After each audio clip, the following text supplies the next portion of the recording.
الحمد للہ رب العالمین والصلاة والسلام علی سید الانبیاء والمرسلین اما بعد فاعوذ باللہ من الشیطان الرجیم بسم اللہ الرحمن الرحیم الصلاة والسلام علیک یا سیدی یا رسول اللہ وعلی آلک واصحابک یا حبیب اللہ الصلاة والسلام علیک یا نبی اللہ وعلی آلک واصحابک یا نور اللہ۔ نبی کریم رؤوف الرحیم صلی اللہ تعالیٰ علیہ وآلہ وسلم کا فرمان عالی شان ہے کہ مجھ پر درود پاک کی کثرت کیا کرو، بے شک تمہارا درود مجھ تک پہنچتا رہتا ہے۔ صلو علی الحبیب صلی اللہ تعالیٰ علی محمد صلی اللہ تعالیٰ علیہ وآلہ وسلم۔ میٹھے میٹھے اسلامی بھائیوں، جب اللہ تعالیٰ بخشنے پر آتا ہے تو بظاہر نیکی کتنی ہی چھوٹی ہو وہ اسی کے کرم سبب فرما دیتا ہے، اس کی کرم کے سبب کرم فرما دیتا ہے۔ جیسا کہ ایک عورت کو صرف اس لیے بخش دیا گیا کہ اس نے ایک پیاسے کتے کو پانی پلایا تھا۔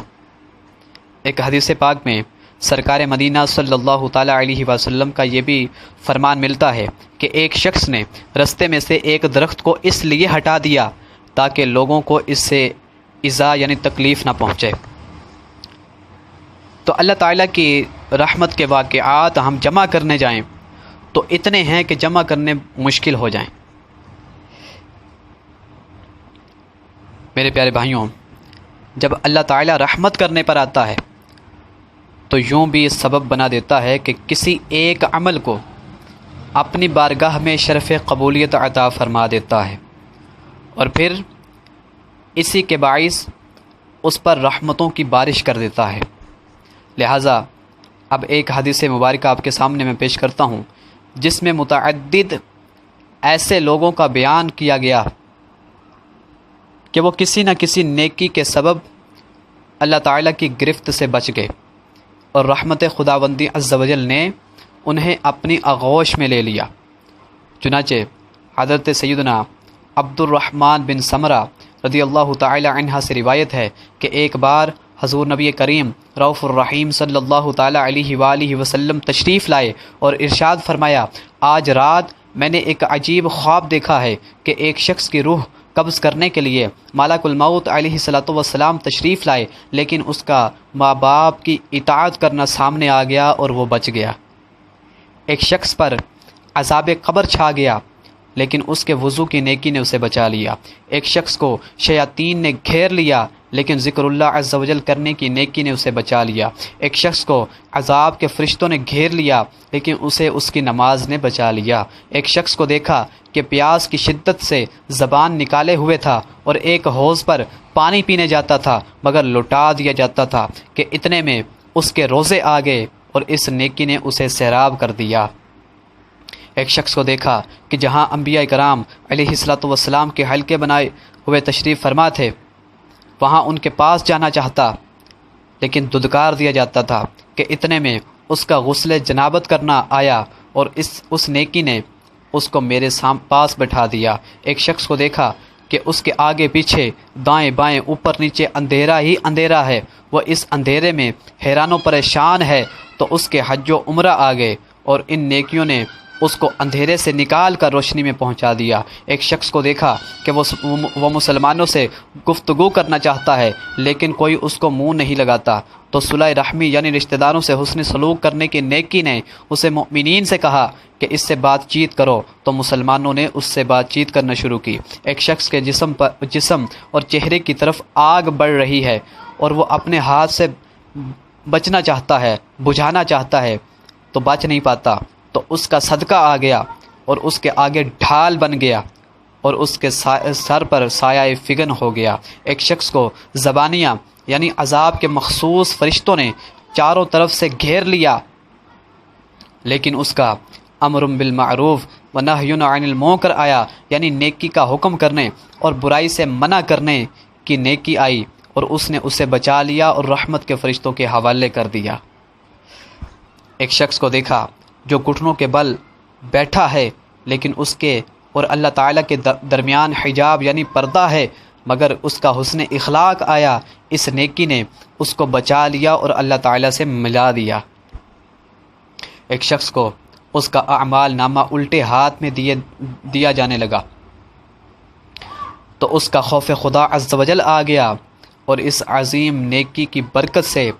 اس کا نامہ اعمال اس کے سیدھے ہاتھ میں دے دیا گیا۔ ایک شخص کی نیکیوں کا وزن ہلکا رہا، مگر اس کی سخاوت آ گئی اور نیکیوں کا وزن بڑھ گیا۔ ایک شخص جہنم کے کنارے پر کھڑا تھا، مگر اس کا خوف خدا عز و جل آ گیا اور وہ بچ گیا۔ ایک شخص جہنم میں گر گیا، لیکن اس کے خوف خدا عز و جل میں بہائے ہوئے آنسو آ گئے اور ان آنسوؤں کی برکت سے وہ بچ گیا۔ ایک شخص پل صراط پر کھڑا تھا اور ٹہنی کی طرح لرز رہا تھا، لیکن اس کا اللہ عز و جل کے ساتھ حسن ظن یعنی اللہ عز و جل سے اچھا گمان آیا، اور اس نیکی نے اسے بچا لیا اور پل صراط سے پار کروا دیا۔ ایک شخص پل صراط پر گھسیٹ کر چل رہا تھا کہ اس کا مجھ پر درود پاک پڑھنا آ گیا، اور اس نیکی نے اس کو کھڑا کر کے پل صراط پار کروا دیا۔ فرمایا کہ میری امت کا ایک شخص جنت کے دروازوں کے پاس پہنچا تو وہ سب اس پر بند تھے، یعنی جنت کے دروازے جو تھے وہ بند ہو گئے کہ اس کا لا الہ الا اللہ کی گواہی دینا آیا، اور اس کے لیے جنتی دروازے کھل گئے اور وہ جنت میں داخل ہو گیا۔ اب جو چغلیاں کرتے ہیں ایک دوسرے کی وہ بھی سن لیں۔ فرماتے ہیں حضور علیہ الصلوۃ والسلام کہ کچھ لوگوں کے ہونٹ جو تھے وہ کاٹے جا رہے تھے۔ فرمایا کہ میں نے حضرت جبرائیل علیہ الصلوۃ والسلام سے پوچھا یہ کون ہیں؟ تو انہوں نے بتایا کہ یہ لوگوں کے درمیان چغل خوری کرنے والے ہیں، پھر جو دوسروں پر الزام لگا دیتے ہیں، جھوٹے الزام،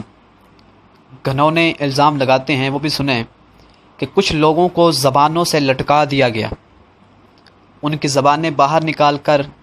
ان کو زبانوں کے ذریعے لٹکا دیا گیا۔ حضور فرماتے ہیں کہ میں نے جبرائیل علیہ الصلوۃ والسلام سے ان کے بارے میں پوچھا، میں نے حضرت جبرائیل علیہ الصلوۃ والسلام سے ان کے بارے میں پوچھا تو انہوں نے بتایا کہ یہ لوگوں پر جھوٹی تہمت لگانے والے ہیں۔ تو میرے پیارے بھائیوں، آپ نے ملاحظہ فرمایا اطاعت والدین، وضو، نماز، روزہ، ذکر اللہ عز و جل، حج، عمرہ، صلہ رحمی، امر بالمعروف و نہی عن المنکر، صدقہ، حسن اخلاق، سخاوت، خوف خدا عز و جل میں رونا، نیز اللہ عز و جل کے ساتھ حسن ظن وغیرہ وغیرہ نیکیوں کے سبب اللہ عز و جل نے اپنے بندوں پر کرم فرما دیا اور انہیں عتاب و عذاب سے رہائی مل گئی۔ بہرحال یہ اس کے فضل و کرم کے معمولات ہیں، وہ مالک مختار ہے، جسے چاہے بخش دے، جسے چاہے عذاب کرے، یہ سب اسی کا عدل ہی عدل ہے۔ جہاں وہ کسی نیکی سے خوش ہو کر اپنی رحمت سے بخش دیتا ہے، وہیں کسی گناہ پر جب وہ ناراض ہو جاتا ہے تو اس کا قہر و غضب جوش پر آ جاتا ہے، اور پھر اس کی گرفت سے نہایت ہی سخت ہوتی ہے۔ جیسا کہ ابھی گزشتہ طویل احادیث کے آخر میں چغل خوروں اور دوسروں پر گناہ کی تہمت باندھنے والوں کا انجام گزرا، پس عقل مند وہی ہے کہ بظاہر کوئی نیکی چھوٹی سی چھوٹی بھی ہو اس کو بھی نہ چھوڑے، ہو سکتا ہے یہی نیکی نجات کا ذریعہ بن جائے، اور گناہ بظاہر کتنا ہی معمولی ہو اس کو ہرگز نہ کیا جائے، کہ ہو سکتا ہے یہی جہنم کا سبب بن جائے۔ بے چین دلوں کے چین، رحمت دارین صلی اللہ تعالیٰ علیہ وآلہ وسلم نے فرمایا، اللہ عز و جل کے بندوں میں سے ایک بندے کو قبر میں 100 کوڑے مارنے کا حکم دیا گیا۔ وہ اللہ تعالیٰ سے دعا کرتا رہا یہاں تک کہ ایک کوڑا رہ گیا۔ جب ایک کوڑا مارا گیا تو اس کی قبر جو تھی وہ آگ سے بھر گئی۔ جب آگ ختم ہوئی اور اس بندے کو افاقہ ہوا تو اس نے فرشتوں سے پوچھا، آخر مجھے یہ کوڑا کیوں مارا گیا؟ تو انہوں نے جواب دیا، ایک روز تو نے بغیر طہارت، بغیر وضو کیے، بغیر پاکی حاصل کیے تو نے بغیر وضو کے نماز پڑھ لی تھی، اور ایک مظلوم کے پاس سے تیرا گزر ہوا تھا، مگر تو نے اس کی مدد نہیں کی تھی۔ حضرت سیدنا حارث محاسبی علی رحمۃ اللہ القوی فرماتے ہیں کہ ایک کیال یعنی غلہ ماپنے والا یہ کام چھوڑ دیا اور عبادت الہی عز و جل میں مشغول ہوا۔ جب وہ مر گیا تو اس کے بعض احباب نے اس کو خواب میں دیکھا تو پوچھا ما فعل اللہ بکا، یعنی اللہ عز و جل نے تیرے ساتھ کیا معاملہ کیا؟ تو اس نے کہا میرا وہ پیمانہ جس میں غلہ وغیرہ ماپا کرتا تھا اس میں میری بے احتیاطی کی وجہ سے کچھ مٹی سی بیٹھ گئی تھی، میں نے اسے صاف کرنے میں غفلت برتی تو ہر مرتبہ ماپنے کے وقت بقدر اس مٹی کے کم ہو جاتا تھا، میں اس قصور کے سبب عذاب میں گرفتار ہوں۔ اسی طرح ایک اور شخص بھی اپنے ترازو سے مٹی وغیرہ صاف نہیں کرتا تھا اور اسی طرح چیزیں تول کر دے دیتا تھا۔ جب وہ مر گیا تو اس کو قبر میں عذاب شروع ہو گیا، یہاں تک کہ لوگوں نے اس کی قبر سے چیخنے چلانے کی آوازیں سنی۔ پھر بعض صالحین رحمہ اللہ المبین یعنی نیک لوگوں کو قبر سے چلانے کی آواز سن کر رحم آ گیا اور انہوں نے اس کے لیے دعائے مغفرت کی، تو اس کی برکت سے اللہ تعالیٰ نے اس کا عذاب دفع کیا۔ میرے پیارے بھائیوں، دونوں لرزہ خیز حکایات سے وہ لوگ ضرور درس عبرت حاصل کریں جو ڈنڈی مارتے ہیں اور کم ماپ تول کرتے ہیں۔ مسلمانوں، ڈنڈی مار کر کم ماپ کر بعض اوقات بظاہر مال میں کچھ زیادتی نظر آ بھی جاتی ہے، مگر ایسی آمدنی کس کام کی؟ بسا اوقات دنیا میں بھی اس قسم کا مال وبال بن جاتا ہے۔ ہو سکتا ہے کہ ڈاکٹروں کی فیسوں، بیماریوں کی دواؤں، جیب کتروں، چوروں یا رشوت خوروں کے ہاتھوں میں یہ مال چلا جائے اور پھر ساتھ ہی ساتھ معاذ اللہ عز و جل آخرت کا عذاب شدید بھی بھگتنا پڑ جائے۔ امیر علیہ سنت فرماتے ہیں کر لے توبہ، رب کی رحمت ہے بڑی، قبر میں ورنہ سزا ہوگی کڑی۔ بہت سخت جو اللہ تعالیٰ کی سزا ہوگی قبر کے اندر۔ روح البیان میں ہے کہ جو شخص ناپ تول میں خیانت کرتا ہے قیامت کے روز اسے دوزخ کی گہرائیوں میں ڈالا جائے گا اور آگ کے دو پہاڑوں کے درمیان اس کو بٹھا کر حکم دیا جائے گا کہ یہ دونوں پہاڑوں کو ماپو اور تولو، یعنی ان کا وزن کرو۔ تو جب تولنے لگے گا تو آگ اس کو جلا ڈالے گی۔ میرے پیارے بھائیوں، خوب غور فرمائیے، مختصر سی زندگی میں چند فانی سکے حاصل کرنے کے لیے اگر ڈنڈی مار بھی لی تو کس قدر شدید عذاب کی وعید ہے۔ آج معمولی گرمی برداشت نہیں ہوتی تو جہنم میں آگ کے پہاڑوں کی تپش کس طرح سہی جا سکے گی؟ خدا را اپنے حال پر رحم کرتے ہوئے مال کی حوث سے دور رہیے، ورنہ حرام مال دونوں جہانوں میں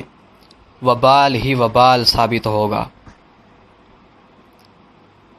اب جو میں آپ کے سامنے ایک حکایت بیان کرنے والا ہوں، یقین کریں جب میں نے اس کو پڑھا تو میرا وجود کانپنے لگ پڑا۔ ذرا سنیے گا۔ مشہور تابعی بزرگ حضرت سیدنا وہب بن منبہ رحمۃ اللہ تعالی علیہ فرماتے ہیں کہ بنی اسرائیل کے ایک نوجوان نے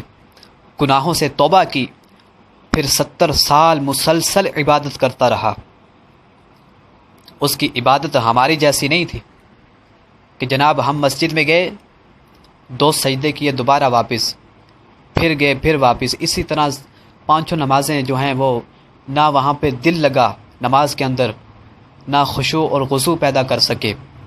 اپنا دن ضائع کیا، وقت ضائع کیا، عمر ساری اسی طرح ضائع کی۔ اس نے اس طرح عبادت نہیں کی تھی۔ اس نے عبادت کس طرح کی؟ سنیے، کہ وہ رات بھر جاگتا اور دن میں روزہ رکھتا، نہ کسی سائے کے نیچے آرام کرتا اور نہ کوئی عمدہ غذا کھاتا۔ ہم تو طرح طرح کے غذائیں کھانے کے باوجود، طرح طرح کے نعمتیں کھانے کے باوجود، طرح طرح کے لباس پہننے کے باوجود اللہ تعالیٰ کی نافرمانیوں سے پھر بھی باز نہیں آ رہے۔ لیکن جب اس کا انتقال ہو گیا تو اس کے بعض دوستوں نے اسے خواب میں دیکھ کر پوچھا، ما فعل اللہ بکا، یعنی اللہ عز و جل نے تیرے ساتھ کیا معاملہ کیا؟ اس نے بتایا، اللہ عز و جل نے میرا حساب لیا، پھر میرے سارے گناہ بخش دیے، مگر ایک لکڑی جس سے میں نے اس کے مالک کی اجازت کے بغیر مسواک بنا کر دانتوں میں خلال کر لیا تھا، اور یہ معاملہ حقوق العباد کا تھا اور وہ معاف کروانا رہ گیا تھا، بس اس کی وجہ سے میں اب تک جنت سے روک دیا گیا ہوں۔ ایک لکڑی کے تنکے کی وجہ سے۔ میرے پیارے بھائیوں، لرز جاؤ، تھر تھرا اٹھو کہ ایک عابد و زاہد اور ایک نیک بندہ صرف اور صرف اس وجہ سے جنت سے روک دیا گیا کہ اس نے ایک تنکا اس کے مالک کی اجازت کے بغیر لے کر اس سے دانتوں میں خلال کر لیا اور پھر بے معاف کروائے انتقال کر گیا۔ تو ذرا سوچئے، غور کیجئے، اب ایک تنکے کی کہاں بات ہے؟ آج کل تو لوگ بڑی بڑی قیمتی امانتیں بھی ہڑپ کر جاتے ہیں اور پھر ڈکار تک نہیں مارتے۔ ان لوگوں کا کیا بنے گا جو اپنے بھائیوں کی جائیدادوں پر قبضہ کرے بیٹھے ہوئے ہیں، جو غریبوں اور مسکینوں کا ناحق مال کھا رہے ہیں؟ اللہ تعالی ہمیں بچنے کی توفیق عطا فرمائے۔ مسلمانوں، حقوق العباد یعنی بندوں کے حقوق کا معاملہ بہت نہایت ہی سخت ہے۔ اگر کسی بندے کا مال دبا لیا یا اس کو گالی دے دی یا آنکھیں دکھا کر ڈرایا دھمکایا، ڈانٹ ڈپٹ کی جس سے اس کا دل دکھا، الغرض کسی طرح بھی بے اجازت شرعی اس کی دل آزاری کی، یا قرضہ دبا لیا بلکہ بلا اجازت قرضہ خواہ یا بغیر صحیح مجبوری کے قرض کی ادائیگی میں تاخیر کی، یہ سب بندوں کی حق تلفیاں ہیں۔ قرض کی بات چلی ہے تو یہ بھی بتاتا چلوں کہ حجت الاسلام حضرت سیدنا امام محمد بن محمد غزالی رحمۃ اللہ تعالی علیہ کیمیائے سعادت میں نقل کرتے ہیں، جو شخص قرض لیتا ہے اور یہ نیت کرتا ہے کہ میں اچھی طرح قرض ادا کر دوں گا، تو اللہ عز و جل اس کی حفاظت کے لیے چند فرشتے مقرر فرما دیتا ہے اور وہ دعا کرتے رہتے ہیں کہ اس کا قرض ادا ہو جائے، اور اگر قرض دار قرض ادا کر سکتا ہو تو قرض خواہ کی مرضی کے بغیر اگر ایک گھڑی بھی تاخیر کرے گا تو گناہ گار اور ظالم قرار پائے گا، خواہ وہ روزے کی حالت میں ہو یا سو رہا ہو، اور اللہ تعالیٰ اس پر لعنت بھیجتا ہے، اس پر اللہ تعالیٰ کی لعنتیں اترتی ہیں۔ یہ گناہ تو ایسا ہے کہ نیند کی حالت میں بھی اس کے ساتھ ہی رہتا ہے۔ پھر فرمایا اگر اپنا سامان بیچ کر قرض ادا کر سکتا ہے تب بھی کرنا پڑے گا، اگر ایسا نہیں کرے گا تو اس کا یہ فعل یعنی یہ کام کبیرہ گناہوں میں سے ہے، مگر لوگ اسے معمولی خیال کرتے ہیں۔ میرے آقا اعلیٰ حضرت رحمۃ اللہ تعالی علیہ سے قرضے کی ادائیگی میں سستی اور جھوٹے حیل و حجت کرنے والے شخص زید کے بارے میں استفسار ہوا تو آپ رحمۃ اللہ تعالی علیہ نے فرمایا، زید فاسق اور فاجر، ظالم و کذاب، مستحق عذاب ہے، اس سے زیادہ اور کیا القاب اپنے لیے چاہتا ہے؟ اگر اس حالت میں مر گیا کہ اس پر لوگوں کا قرض باقی تھا، تو اس کی نیکیاں ان قرض خواہوں کے مطالبے میں دے دی جائیں گی۔ اور کس طرح دی جائیں گی یہ بھی سن لیں کہ تقریباً 3 پیسے قرض کے عوض، یعنی 3 پیسوں، یہاں پہ روپیوں کی بات نہیں ہو رہی، لاکھوں کی بات نہیں ہو رہی، ہزاروں کی بات نہیں ہو رہی، سینکڑوں کی بات نہیں ہو رہی، 3 پیسوں کی بات ہو رہی ہے۔ فرمایا کہ 3 پیسوں کے عوض، 3 پیسوں کے بدلے میں 700 نمازیں با جماعت یہ دینی پڑیں گی۔ 700 نمازیں ہوں، شاید ہم نے اپنی زندگی میں پڑھی ہوں گی، یہ دینی پڑیں گی اور با جماعت دینی پڑیں گی۔ جب اس قرض دبا لینے والے کے پاس نیکیاں نہیں رہیں گی، ان قرض خواہوں کے گناہ اس مقروض کے سر پر رکھ دیے جائیں گے اور آگ میں پھینک دیا جائے گا۔ مت دبا قرضہ کسی کا نا بکار، روئے گا دوزخ میں ورنہ زار و زار۔ میٹھے میٹھے اسلامی بھائیوں، دنیا میں کسی پر ذرا برابر ظلم کرنے والا بھی جب تک مظلوم کو راضی نہیں کرے گا،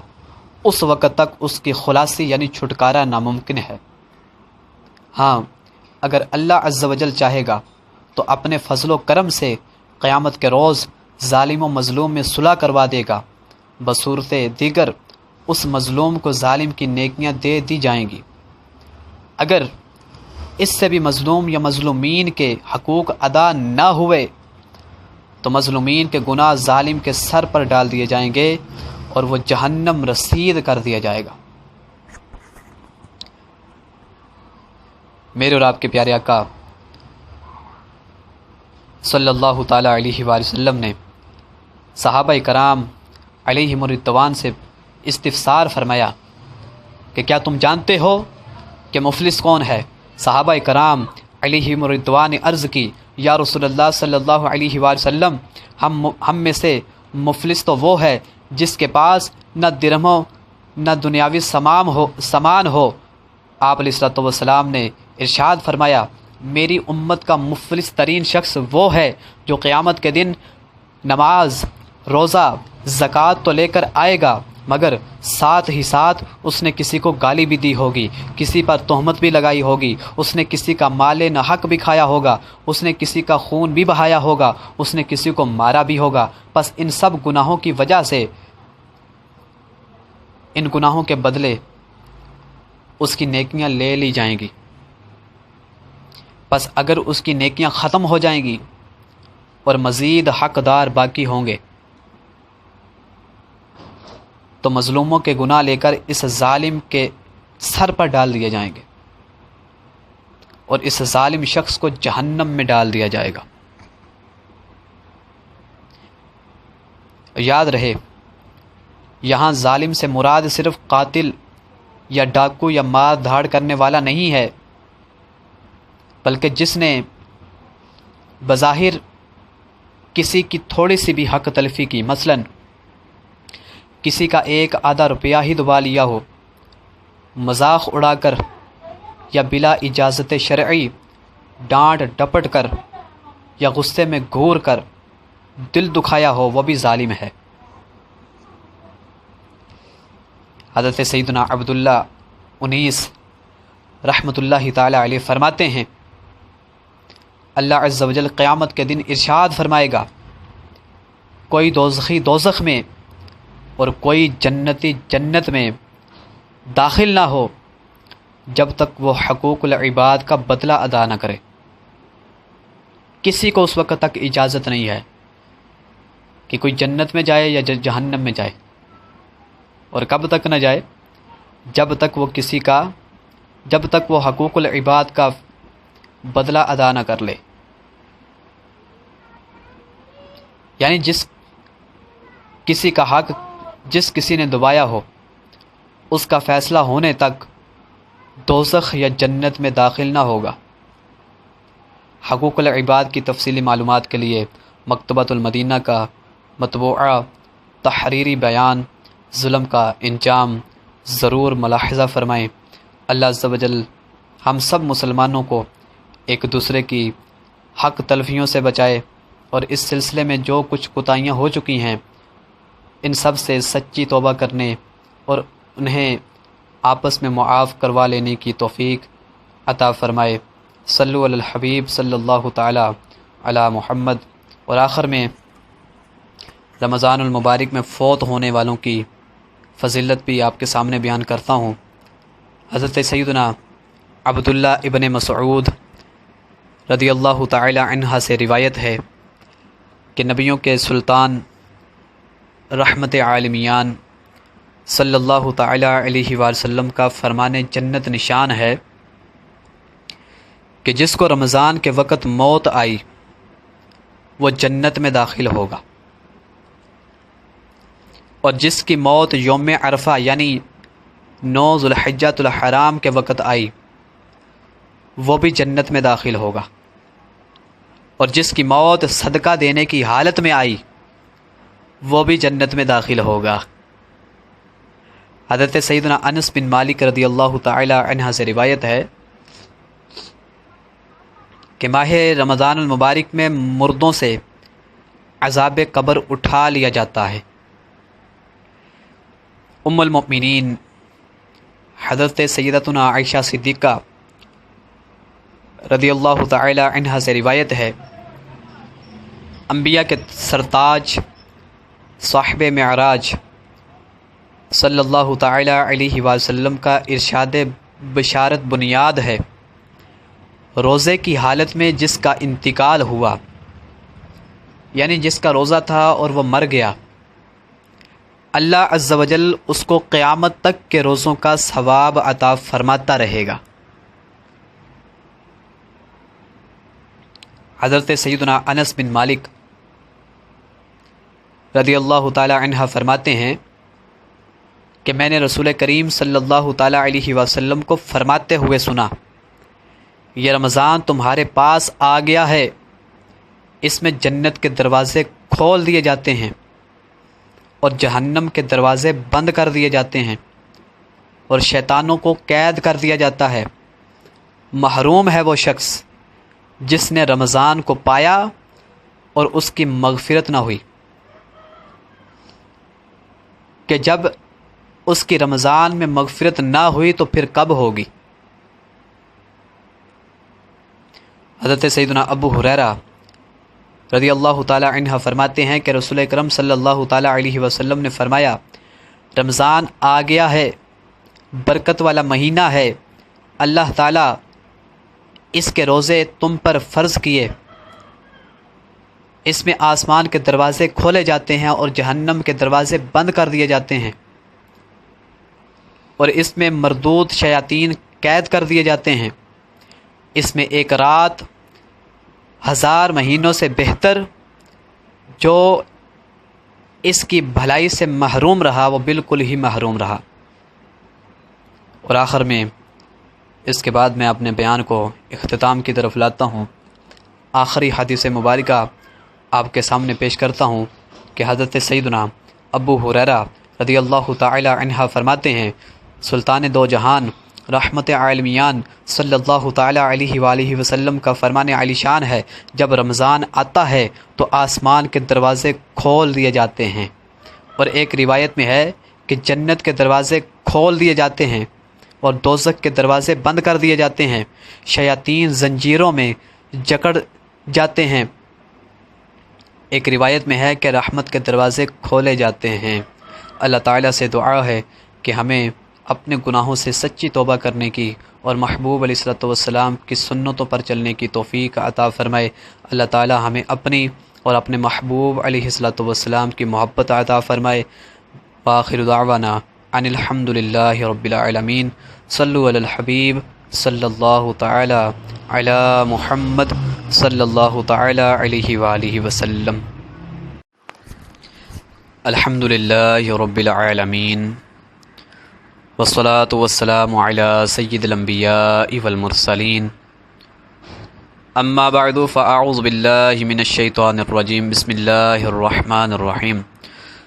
الصلاۃ والسلام علیک یا سیدی یا رسول اللہ وعلی آلک و اصحابک یا حبیب اللہ. الصلاۃ والسلام علیک یا نبی اللہ وعلی